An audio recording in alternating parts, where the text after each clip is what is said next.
What is going on, guys? It is Wrestlelamia here, back with some more news. Join us now as we look at the wildest news stories and rumors you need to know, including, is the USA Network upset with the WWE? AJ Styles gives big praise for one AEW star. Curt Hawkins and Karl Anderson blast Paul Heyman. Vince McMahon forgets about two of his female wrestlers. John Cena speaks on his haters, and much more. Be sure to subscribe and hit that notification bell for daily wrestling videos, and follow us on Facebook for exclusive lists. Now let's hit the intro and get straight into the news.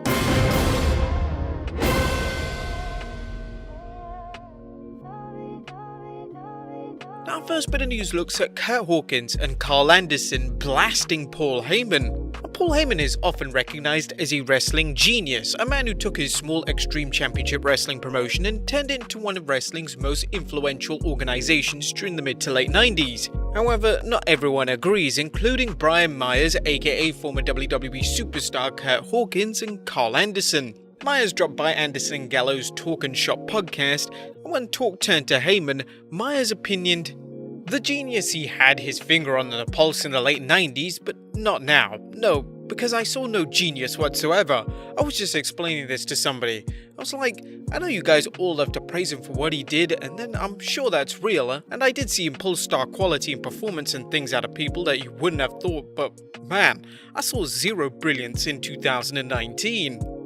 Anderson shared his own thoughts, recalling how he watched ECW during its time on TNN, generally considered ECW's dying days, and that I definitely don't like ECW and I don't think it's genius now because I can't stand Paul Heyman. Anderson did put over Heyman's talking ability, albeit in a backhanded way. He's the greatest promo guy of all time, and to your face as well. He would tell me I was a top guy.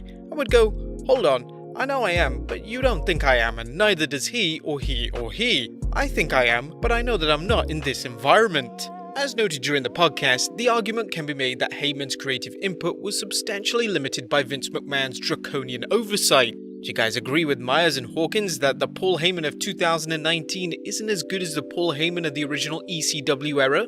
Let us know in the comments down below.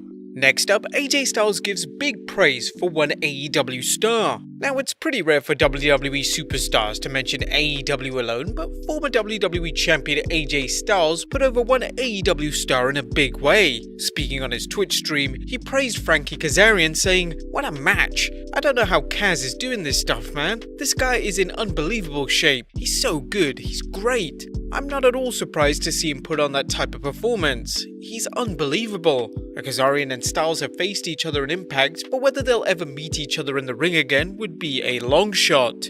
Next up, John Cena speaks on his haters. John Cena has been a polarizing figure in wrestling largely since he toned down his Dr. Thugonomics persona into a more mainstream leader of the C Nation, and while Cena has enjoyed a highly successful career, how does he feel about the mixed reaction from the fans? Cena discussed this during a new episode of the WWE Network series WWE Untold that covered Cena and Edge's 2006 feud, one of the best programs in both wrestlers' careers. Cena discussed the thrill that comes with getting the crowd to react. "Every time you see me come out, it's like I'm shot out of a cannon. It's because I'm ready to go, and that's whether you're telling me I suck or whether you're telling me that I'm great. It's why I orchestrate you to continue to make noise, because as a performer, this makes me feel 10 feet tall. Just audible reaction." For Cena, it seems to be all about getting a reaction, be it positive or negative. I love it when a group of people has so much energy that it's viscerally negative towards me. I also love it when the energy is so overwhelmingly positive, it does lift you up. It's like it's all so f***ing wonderful. While some fans and wrestling pundits criticize the WWE for pushing Cena when he received audible boos, despite being booked as a babyface, his popularity was strong enough to make him a valuable main eventer, including the ever-important area of merchandise sales.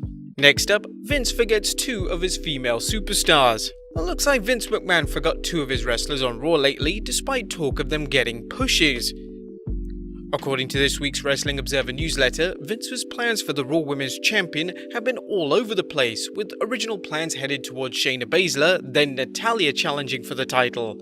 Further compounding the confusion, Vince McMahon a few weeks ago had talk about singles pushes for Bianca Belair, who he then forgot about, and Peyton Royce, leading to the iconic split up, but Royce wasn't even on TV this week. The WWE split up the Iconics, Peyton, Royce and Billy Kay, reportedly in order to push Royce. If Royce doesn't get a push, it will be the loss of a major tag team in the women's division. Although the WWE made some deep cuts to their roster on 15th April, the promotion still boasts one of wrestling's biggest talent lineups. Are you surprised that Vinnie Mac forgot some of his wrestlers? Next up is the USA Network unhappy with Paul Heyman's exit from Raw. There's a story going around about the USA Network being unhappy with the WWE for canning Paul Heyman from Raw's creative department, and we would like to clarify the stories you may be hearing. Paul Heyman was relieved of his duties as executive director of Raw's creative department last June, a move that didn't go over well with Chris McCumber, president of NBCU's cable networks USA and Sci-Fi. According to the latest Observer, McCumber was the point person in USA's relationship with WWE. What this means is too early to know. McCumber was known to be a Paul Heyman supporter, wasn't happy when he was taken off his role with Raw. He had been sold on the idea of a time frame for declining ratings in order to rebuild and create a generation of new stars, and was less happy when the emphasis was put on older stars. Whether he still felt that way as ratings somewhat stabilized is unclear. However, as the Observer reported, McCumber has left NBCU and it's uncertain how his replacement feels about Heyman's departure, or if the replacement is even aware of the WWE's inner workings. Right now, it's likely the USA Network is more concerned with making sure the WWE's ratings for Raw and NXT justify their big money deals with the promotion. Next up, are the Forgotten Sons done? Though the trio of Jackson Ryker, Steve Cutler and Wesley Blake jumped from NXT to SmackDown and seemed headed for a big push, possibly even a run as SmackDown Tag Team Champions.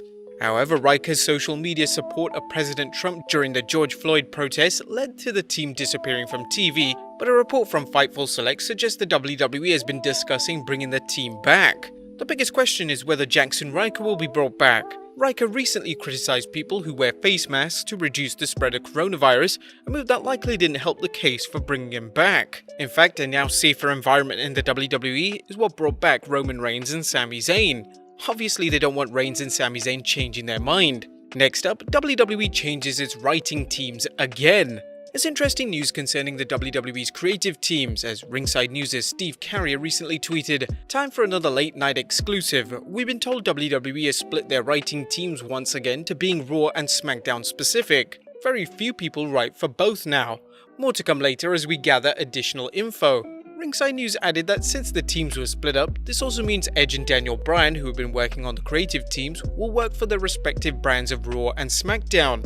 I treat this story as a rumor because we haven't seen any confirmation from other sources.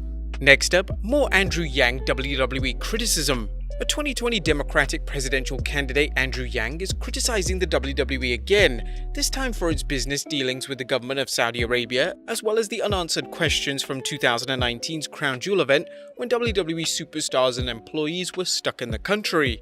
During a talk with Wrestling Inc., Yang brought up the Saudi deal, saying, "Well, clearly they're dealing with people who've done unspeakable, despicable things, and this is something that many American companies have had to navigate, where if a foreign government does something reprehensible, what does that mean for your dealings with that government? That's something that every company and every leadership team has to clearly determine for themselves, but certainly, if I were in charge of WWE, I would not have been anywhere near taking money from the Saudis given their literal dismemberment of a journalist for political reasons." Now, Yang isn't in charge of WWE, but like many people familiar with 2019's Crown Jewel event, he's serious about whether wrestlers and WWE employees were detained after the event. Yang commented, "Yeah, there was a mystery at the Crown Jewel, and certainly there are a lot of unanswered questions associated with a lot of things that were coming out of that trip. And to me, unfortunately, our visibility into some of the happenings in Saudi Arabia isn't what we hoped it would be." Yang has said that if Democratic presidential candidate Joe Biden is elected, it's likely the WWE will face more scrutiny for its labor practices than it currently does. And finally, RVD working with WWE again. Former WWE champion Rob Van Dam has worked in a whole host of promotions, including the original ECW, the WWE, TNA, and currently in Impact Wrestling. Speaking with Pro Wrestling Junkies, RVD revealed he's open to work in any promotion and hasn't ruled anything out. However, there is one place fans can expect to see the 49-year-old in soon. Some people say you should go to AEW because you and this guy would have a good match. Like, dude, I don't give a fuck. I have good matches with everybody. I definitely would consider it, and I'm actually going to be working with WWE on a couple of projects that we haven't mentioned yet. There's no word on what these projects will be, but we wouldn't be surprised if it's one or more WWE Network specials. Would you like to see the whole effing show work in AEW or return to WWE action? Let us know in the comments down below, subscribe if you haven't already, follow us on Instagram and Facebook for exclusive lists, and I'll see you next time with some more wrestling content.